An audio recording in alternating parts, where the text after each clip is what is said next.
Hello, hello, hello. Welcome to another episode of the GSMC Wrestling Laureate Podcast brought to you by the GSMC Sports Network. I'm your host here, Eric Rodriguez, with all your cool wrestling factoids, all the potential storylines, all this, all the action inside and outside of the ring. Try to focus on backstage as well as you do in terms of contract negotiations, et cetera, et cetera. Pay-per-views. I'm your wrestling man, 110%. So, yeah, go ahead and stick with me. Hope you guys had an amazing week. Hope you had an amazing Monday. It was the weekend, Eric, already. But hey, some people might have, maybe somebody had a 3-day weekend. It would have been nice with the whole Father's Day thing. It would have been sick. So thank you for tuning in to the GSMC Wrestling Laureate Podcast, brought to you by the GSMC Sports Network. We have a great show for you today lined up. We have our WWE Monday Night Raw review. We have our WWE NXT preview. A lot of big things happening. It's on right now. I can't wait to watch it. Well, who's going to win the 25-man battle royal to fight Trick Williams? Like I said, I have not checked a single shred of TikTok, Twitter, Instagram, all the social media platforms, all these young kids around nowadays. But and then our third segment, we're going to jump right on into our TNA Against All Odds results. We're going to talk a little bit about that. Segment 4, we're going to talk about, we're going to have a meet and greet with Uncle Howdy and, his stablemates. We're going to jump right on into some potential storylines and, kind of what it means for the group to kind of be surfaced on WWE Monday Night Raw. Obviously, they made their debut last night. We'll get into that momentarily. And our fifth and final segment, we're going to end it all with a nice little Tuesdays Today in Wrestling History. Today is June 18th. We had a couple of big things that happened in the past, so we're going to touch on that in terms of this show. But before I move on, before I get any closer, I want to remind you guys to use the tips and donations link at the GSMC Wrestling Laureate Podcast. It really does help the show, guys. Here at the GSMC Sports Network, we do love a lot of peace, love, and positivity. Just put your question, go ahead and ask the question. Tell me what you like, tell me what you don't like. Give me your potential storylines, give me your potential wrestling spoofs you want to talk about, your opinions about wrestlers, your opinions about, some sort of storylines. Maybe you feel like they debuted Uncle Howdy a little too close for comfort. I want to know all that. I want to know what you guys. I want to know what you guys are thinking. Hopefully, maybe you can change my perspective in a lot of things. I'm very open minded. I take criticism very well. Can't wait to hear. Obviously, wrestling is it's different from any other sport out there. We accept multiple perspectives. I'm not saying the other sports don't, but I don't know. Usually, wrestling fans of the sports entertainment industry, it's kind of it's more accustomed, I guess you can say. So once again, the link is at the GSMCpodcast.net. Ask me anything about wrestling. Tell me where you're from. Just anything. Make yourself a part of the show. It's going to be really cool. It's going to be really neat. So we're going to jump right on into our segment 1. We have our WWE Monday Night Raw review. So let's jump right on into it. First and foremost, you saw Monday Night Raw start off with Uncle Howdy. The moment it started, it was like, taking over your screen. It was absolutely insane. And, it's kind of crazy how they waited to the very end. Obviously I kind of knew that was going to happen. But, right from the get-go, you had, Uncle Howdy and the Wyatt Six taking over Monday Night Raw tonight. So then, of course, we got another surprise. We got Seth Rollins make an appearance. He returned to Monday Night Raw, Monday Night Rollins. I thought that was pretty cool. He, once again, he was kind of hinting at winning at Money in the Bank. I wouldn't be, against him winning Money in the Bank because I feel like, especially people on the Monday Night Raw roster, I feel like he's definitely one of them that, kind of intrigues interest if he would have the briefcase. But of course, he would be a 2-time Money in the Bank winner. I don't think we've ever had that in wrestling history, in WWE history so far. So it'd be kind of interesting to see if they have a back-to-back winner. But he doesn't need to win the Money in the Bank because as soon as he came out, you had Damien Priest come out. Damien Priest said, sincerely, it's good to have you back, man. Glad you're not injured. Glad you came back. Glad, he has, more competition, although he did win at Clash of the Castle with with a little help from CM Punk. But I kind of like the sincerity of of Damian Priest. Sorry, excuse me. And obviously he wanted to cash in on Seth, and everybody kind of knew it. Obviously, they were hinting at Drew McIntyre and Damien Priest kind of feuding. That's the reason why I feel like he cashed in successfully because that's But then CM Punk, then the CM Punk thing happened, and you didn't really get to see that rivalry kind of surface until like a couple weeks later, like or maybe like even months later. But overall, I feel like it's kind of heading toward the right direction. I like how Damien Priest was able to challenge Seth Rollins. Once again, I feel like although it is going to be at Money in the Bank, I feel like Damien Priest is still going to retain. And I know a lot of you guys say, oh, like, what are you talking about? It's Seth freaking Rollins. I feel like he's still kind of rehabbing his injury. I feel like this, for him to, challenge Seth Rollins at Money in the Bank was just kind of like a way to kind of give Seth a little more time on the back burner, just kind of rehab his injury a little bit. So, and then when he loses, I feel like it kind of gives him like an out, like, be like, oh, Seth's not worse than Damian Priest. It's just the fact that, maybe he's not 110% yet. So you kind of have that in your back pocket as a WWE creative executive. And I know I just feel like right now Damian Priest, he's still fighting to be like a credible, like kind of champion. I know, the word transitional champion has been thrown out a lot, especially during the Damian Priest reign.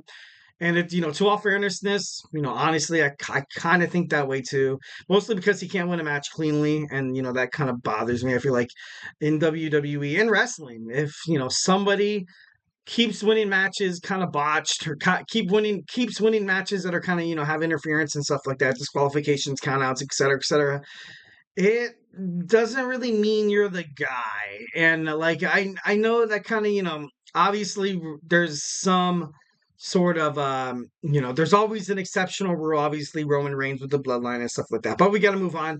Yeah, so we have a WWE World Heavyweight Championship match at Money in the Bank with Seth freaking Rollins taking on Damian Priest. Chad Gable, he said, he had a nice little promo. He did hit a nice little promo. He wanted to, he was talking to Adam Pearce about, moving his way back up to the Intercontinental Championship, #1 contendership. And Adam Pearce told him straight, he's like, hey, man, you got to win your way back from the line, bro. And then Chad Gable was like, yeah, all right, fine. That's cool. Find me someone. That somebody ended up being the monster among men, Braun Strowman. Obviously, Chad Gable was not happy. Strowman obviously picked up the victory. In the back, you saw the Alpha Academy, having a meeting after what Chad Gable pulled. He took the crutch away from Maxine Dupree, which wasn't cool at all. And then you also saw Otis finally put hands. Excuse me, sorry. It's kind of hot. It's about to get in my eye. Obviously Maxine Dupree has nothing to do with it. Tazira, Akira Tozawa was once again targeted, and Otis going to take it. He shoved him in the back. He basically said, "Look, Chad, we're out of the Alpha Academy. We're no more." And then Chad, of course, he said, he kind of said something that was, I feel like it was kind of cool. It was very cool. Will there be a new leader of the Alpha Academy? Maybe Otis kind of fills that role, and maybe Chad Gable, loses it altogether, or maybe Chad Gable starts his own version of his Alpha Academy. Obviously, recruits the Creed brothers and maybe a couple of others, a couple other winners or whatever. And then he said under his breath, he was like, "I'm gonna do something that stupid Otis, couldn't do, is win the, cash in on the Money in the Bank, and yada yada yada." And it was, a nice little foreshadow. Obviously, he has a match next week. I feel, man, who's he going to face? Who's he going to face? I think it was Braun Strowman. No, I think it might be Braun Strowman and Bronson Reed. It's going to be a tall order, but if anybody can do it, I think Chad could sneak away with the win there. Next, we saw also another promo with the Judgment Day. Damian Priest confronts Finn Balor, and he's like, "Hey, man, honestly, what are you gonna do if you win that Money in the Bank?" Like, he's a little concerned, and then Finn Balor's like, "I'm gonna cash it in and become champion against Cody." Like, I thought that was kind of funny how Finn Balor was able to kind of against Cody. Like, obviously I feel like that's kind of a lie. Obviously, I feel like with the implementation of the Wyatt Six newly on Monday Night Raw, and with Monday Night Raw being exclusively to the Judgment Day, I feel like it's just another matter of moments before they have this full, Judgment Day just fall apart. I thought maybe it was going to happen when Rhea Ripley kind of returned. But I don't know. It's gonna be it's gonna be kind of crazy. It's gonna be kind of interesting to see what WWE does in terms of that. Next, we see a women's Money in the Bank qualifying match. You saw Io Sky, Zelina Vega against Kiana James.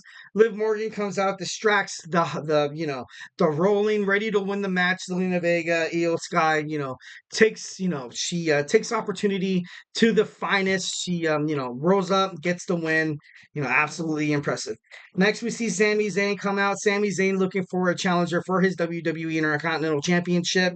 You saw Braun Breaker come out, and then you saw Sheamus come out. So then these two guys, you know, um, once again, Sami Zayn was kind of feeling with what the academy, with the Alpha Academy, was kind of dealing with. He was like, I'm moving forward from Chad Gable. It's hard to lead the Alpha Academy one, but when they already like when I left the Bloodline, they will leave. And then Braun Breaker, he said he's taking that Intercontinental Championship. And then Sheamus came out, which I kind of loved. I love Sheamus I love Sheamus as a babyface. I feel like he does really really well as a babyface. And I love that he came out and kind of broke that solder that okay, maybe Braun Breaker might, be the next person to fight Sami Zayn for the Intercontinental Championship. Honestly, I don't think he's ready. I would not want to see Braun Breaker fight against Sami Zayn. But that, obviously that's just me. Next we saw Carlito against Dragon Lee. I was wrong. This match was not a qualifier for the Money in the Bank. Thank God.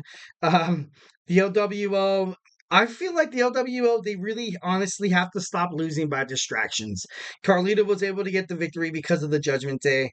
And I don't know, I kind of feel where Ray's coming from. I know it's been kind of rumored that, Rey Mysterio was thinking about going heel because he always gets taken advantage of. They always lose. Ever since he turned into a good guy, he has nothing but bad things, on his plate, kind of, so to speak. But, moving forward, so then we saw the Alpha Academy leave Chad, like I told you guys before. Then you see Drew McIntyre. Drew McIntyre came out. He addressed the WWE Universe. He said, "Screw this company. I quit." And then you saw Adam Pearce come out, and then you saw Triple H, Paul Levesque come out, and they don't want. He even faced Paul Levesque, and he quit like straight to his face. So I don't obviously this is a huge storyline. This is a huge kind of ploy kind of thing. I don't really think Drew McIntyre is going to go anywhere. I believe he signed a contract with WWE. He recently renewed his contract. But I don't know, I just thought it was very interesting. Damage Control, they fought against Katana Carter and Kaden Chance. They were able to win because obviously, you saw Lyra Valkyria, kind of get in the way of there. And then at the end of the match, you saw, what's her name? Dakota Kai. She was like, "Why is Lyra Valkyria getting in our business?" And I was like, "Dude, like, what are you talking about? You guys were attacking her way before when?" And then we saw Sheamus and Braun Breaker have a match. Ultimately, you saw Braun Breaker about to win. Luckily, that did not happen. You saw, Ludwig Kaiser come out. The former, well, not former. I think he's still the main, the main spokesman of the former, the longest reigning Intercontinental Champion Gunther. He came out and he proved dividends. He was able to kind of screw them over in the match. He got Braun Breaker disqualified by attacking Sheamus. And then, man, once when he saw Braun Breaker being brought out, and then Kaiser was getting ready for the attack, and then you saw him cover all that ground. You saw him going with a full head of steam. The Steiner brothers, would be proud. Rick, Scott Steiner, they'd be proud of his little, obviously Rick is his dad, and Scott would be his nephew. And then you saw a Karrion Kross challenge the New Day. Once again, you saw Xavier Woods being cut off by Kofi Kingston. You saw that glare. Something could be in the mist there. I don't want to believe it, and I don't know what WWE would be thinking of breaking them up. But, it's in the tag team division, the New Day really hasn't really been relevant ever since Big E kind of got injured. So maybe they might be kind of like, kind of looking for a storyline to kind of keep that afloat, until they, kind of jump toward a tag team championship, once again.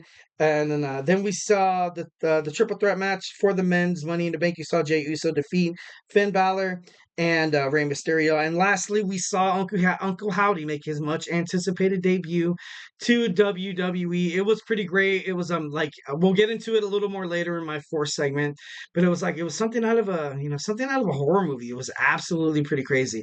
Then I got a chat from my man right here, Little Fettuccine 68. What's with the whole Drew McIntyre and Something feud. I can't fully read that. That's kind of strange. Honestly, I feel like Drew McIntyre, I don't think he's really going to go anywhere. I feel like this was like his way of kind of taking a break, kind of, he's on the back runner for WWE. To be lunged in any really storyline, which honestly I feel like Drew McIntyre would fit in anywhere he goes. So, we haven't seen the last of him. I feel like once again he will hold the WWE World Heavyweight Championship. But once again, that's just me. If you disagree with me or if you agree, hit it up in the chat. Always 110% all the time. Now we're going to move on into our WWE NXT preview. We have our 25-man Battle Royal, which is happening right now. I can't wait to watch it. So, hey, stay tuned.